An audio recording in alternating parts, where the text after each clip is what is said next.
அழகான நகரம். அங்கே ஹாதி என்ற சிறுவன் தன்னுடைய நண்பன் பப்ளுவுடன் பாடசாலைக்கு சென்று கொண்டிருந்தான். அப்போது ஒரு கடையில் தன் வயதுடைய ஹில்மி என்ற சிறுவன் மூட்டைகளை தூக்கி கொண்டிருப்பதை பார்த்தான். பப்ளு, அங்கே பார், ஹில்மி நம்முடன் படிக்க வேண்டிய வயதில் ஏன் வேலை செய்து கொண்டிருக்கிறான்?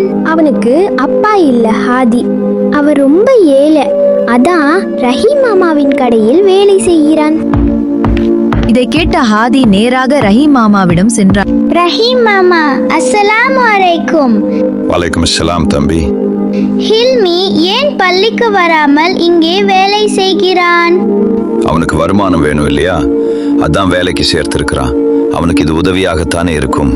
மாமாவே, உதவி செய்வது நல்லதுதான், ஆனால் ஒரு சிறுவனை வேலைக்கு வைப்பது அவன் உரிமையை பறிப்பதாகும். குழந்தைகளுக்கு கல்விதான் முக்கியம்.